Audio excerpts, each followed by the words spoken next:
played defensive back in the National Football League. Played defensive back for the Ohio State Buckeyes and the Bedford Bearcats, where he was also a stud wide receiver. He's Mr. Tyvis Powell. Hello, Tyvis. Gentlemen, how y'all doing? Hi. I hear you guys are some youngins. Jeff and I both said in the break that's the first time in 14 years anyone's ever said that to us. That's fun. That's fun. You know, I just want you to know that age is nothing but a reminder, and it doesn't tell you how old or young-minded somebody is. That's correct. Well said, Tyvis Powell. Well said, young man. All right, so listen. The Browns beat the Steelers yesterday. Is that good, or did they screw up the draft position? Did Kevin enhance his job security? Does it not matter? Does it help Andrew Berry? Does it mean Shedeur is going to be the starting quarterback for the next decade? What's it mean? I think that there's a lot of things. The only thing that we know is that Jimmy Haslam has come out and said you can't win just 3 games. Well, he's accomplished. Check. We got 4. So check. With a chance to win 5. If they go out and beat Cincinnati, Vegas had them at 4.5. They beat Cincinnati. That's over. That's 5. Check. So I'd be considered a successful season. I just think beating Pittsburgh in the fashion that they beat Pittsburgh, to me, it shows that the players continue to respect Kevin Stefanski, and they still play very hard for Kevin Stefanski. Whether you believe that or not, that's just what I see when I watch them play. I think that when you talk about Shedeur, obviously I told y'all last week if Shedeur want to be the starter, he holds he holds all the keys to doing that by just making sure he wins the game, win these next 2, and that's what he seems like he's doing. So, therefore, I think that you're putting yourself in a situation where you will have to run with Shedeur, which I like. I want to see him grow. Obviously, it's hot and cold with him. When he's hot, he's as good as anybody in his league. When he's cold, he looks terrible at times with some of the decisions that he makes. So that just comes with being a 5th-round player. Like I said, you got to have some developmental stuff going on there. So many times we're so enamored with guys that we want them to come in and just look like Joe Montana from the first snap of their career to the end of it. And that's not the case. We've been spoiled these last couple of years seeing guys like Jaden Daniels and C.J. Stroud that we hold everybody to those standards. And realistically, everybody just develops differently at different paces. You see guys make it to year 3 and they take off in year 3. You see guys year 2 take off in year 2. Like it's different. So I think with Shedeur, I think that it's something there. Like I don't think anybody can deny the fact that something is there, and it's how can we get Shedeur that once a bad play happens to shake that off and bounce back quicker? Because I think that's kind of what it leads to. If you watched him play this last game against Pittsburgh, the first quarter, he was lights out. He threw that first pick, and things slowed down from that moment on. The offense kind of was stagnant for the rest of the game, and he started making some bad decisions. How can we get those out? I think that's kind of the question of the offseason, but I'm not ready to deem him as a franchise quarterback, but I definitely think he deserves next year to at least see some more. And given the draft position that you're in, you can build around him. He's making it so you can build around him. And if 26 ain't for him, if you don't see it in 26, then I think you had that quarterback conversation following next year. We're all on the same page. Let me throw this question at you. When you watched the game yesterday, because I'm trying to decipher whether I'm just seeing this with Brown's glasses on, did Pittsburgh change their offense to make sure that Miles wasn't going to get that sack, or did Pittsburgh just run their regular offense? Well, both things are true. I think they had to change it because you don't have DK Metcalf and Calvin Austin, so that hampered what you were going to do offensively. I think that their game plan was to run the ball and hit the tight ends a lot in this game. I think that what messed them up is the Browns, scoring and having 10 points. That kind of forced them to change what they wanted to do. I feel like a lot of things was trying to go to them tight ends still because he just didn't trust those wide receivers, but he definitely had it in his mind that Miles was not going to make the sack on him. That's a fact. You can just tell. I mean, when he alluded, Alex Wright got the sack, Grant Delpit got the sack. It was never going to be he don't care where the pressure was coming from. He'd rather step towards the pressure than allow Miles to get that sack. That to me was a 100% a fact. The way that this team has played down the stretch, has it impressed you? Has it the player? What aspect of it has impressed you? That the players have elevated, that they've played hard for Kevin. Can that be ignored, Tyvis?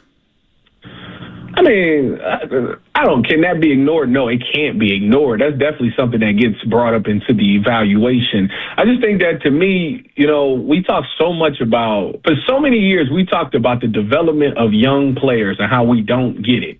And this year, as this season has progressed, this is the first year we can actually physically see these rookies grow up right before our very eyes. So finally, you've developed some of your young talent, and I think, to me, that's something that you can't ignore. Maybe they're so weird because it's like this Andrew, Barry, and Kevin is weird because it's like they make mistakes.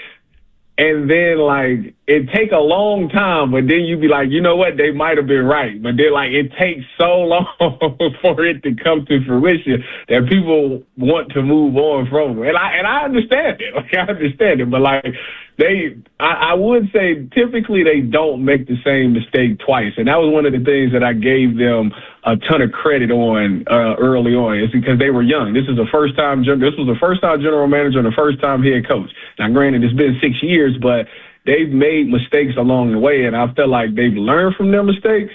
And I just feel like they finally are starting to figure things out right when when people want them to leave, get fired. So it's funny to me because I don't know. It puts you in a situation where it's like, going into the season, we knew that they weren't going to be good. Everybody knew that the only person that thought the Browns would be decent this year is me. That's because you're the eternal optimist. That's yes. Everybody else thought the Browns would not win no more than 5 games this year. I was the only one that said 8. So there.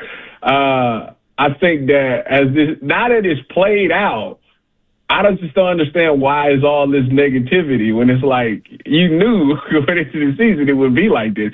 And the sickest part about it is it don't even look that bad. Like when you look at the situations that they're in, like the offensive line is all hurt, right? But it's not that obviously it's plays that is absolutely noticeable, but they're still getting through. They're still getting the protection. They still create scenes for running backs. So to do all of that with a depleted offensive line like that takes something. Like you gotta give the coach a little credit. I know we don't believe in giving coaches credit, but you gotta give them a little credit on that one. Like, come on now. So I don't know what the Browns are gonna do. I don't know what they should do. I really don't. I know that Kevin's voice still is heard and felt in that locker room. You got Joe Batonio coming out saying that he's the right guy for the job, and so I don't know. And the options, you got to give me a better option. Let me know who the options is as head coach, and then I think we can have that conversation. Tyvis Powell joining us, Browns Radio Network, also Big Ten Network, does his own gig in Columbus as well. He's busy. We like that. Look at the wide receiver spot. If you're the GM of this team, who do you want back next year, and who do you think, yep, we have somebody there we want to move forward with? But the only 2 names that come to mind is Bond and Jerry Jeudy. Bond and Jerry. Your phone just broke up. Tyvis, you with us? Bond and Jeudy. And are we doing tight ends or just receivers? Just receivers. Bond, Jeudy. Tillman? That's about it. I mean, Tillman is he's okay. He's never been a guy that you must have. Like, he's had moments, but he's not been consistent and he's been hurt a lot. So, like, you can't really depend on him. So you got to get somebody in there that you can really depend on. But yeah, Jeudy and Bond probably be the only 2 names that I could think of for sure. All right, Tyvis, what are we looking forward to last week? Last game of the season. Obviously the Myles Garrett sack. Joe Burrow gives up a ton of sacks, so Myles is hopefully this is his last opportunity. It'd be a shame he get to this point and don't get it. So I'm expecting him to get that sack. And I want to see this defense for one last time this season, because it's been a while since obviously this past game, they played extremely well. But given the talent that's going to be on that Cincinnati offense, I want to see that Browns defense that was in the beginning of the season. I want those guys. I know since Malik Collins has been gone, it has not been the same. I want to see them have a dominant performance on defense, because that's what it's going to take if they want to win this game. All right, Tyvis, I know we only got a couple more minutes here. I want to congratulate you because I haven't had the chance to do this yet, and I was just reminded again about this too, so I wanted to make sure. But I want to tell you, you are an outstanding teammate to me, and I'm sure Jeff would say the same thing. I sure do, man. On game days on Sunday when it comes to the Browns. But finally, your high school, Bedford High School, is set to induct you into the Bedford Bearcats Sports Hall of Fame. Congratulations, my friend. Thank you very much. It was one of those things that when you walk those halls as a young Bearcat, I used to walk those halls. I used to see all the plaques, by the gymnasium and things like that. And I used to be like, man, I don't know if I'll ever get in that. Like you see some of the names that's up there. It's like, I don't know if I'll ever get to that level. And, you go through high school and you do the best you can, and you go to college and you do the best you can there as well. Do a little bit in the league, and to get that phone call to be like, yeah, we're going to induct you into the Bedford Hall of Fame, to be up on that plaque with Chris Chambers, Lee Evans, Halle Berry's. Like, being there with them, I will be remembered forever. Like, that to me, that means a lot. I guess, when you get older and you have kids and stuff, like, to be able to have them go back and be like, look, this is what Daddy did. Like, that's a pretty cool thing, and hopefully, one of those kids go through that hallway and see my plaque and, is inspired, and, hopefully seeing me up there is like, okay, you can do it too. Like, if I did it, then you can do it too. And I just hope that I can be an inspiration for those young Bearcats, because there's a lot of good ones out there, and I'm learning that they're dominating the sports media field, especially in Ohio. Well, look at that. The Cleveland scene, we on the way. I can see the young Bearcats walking through the hall, looking up at your picture, your plaque, and thinking, gosh, maybe one day I too can work with Baskin and Phelps. That's true. I think what's impressive about your announcement, my friend, beyond the fact that you work with both of us, is that of the 6 people that are going in, you're the only one from this century. Nice. Yeah, yeah. Because you got three guys and gals from '99. Yeah. If Hallie doesn't show up for your induction, I'm going to be steamed. If she going to be there?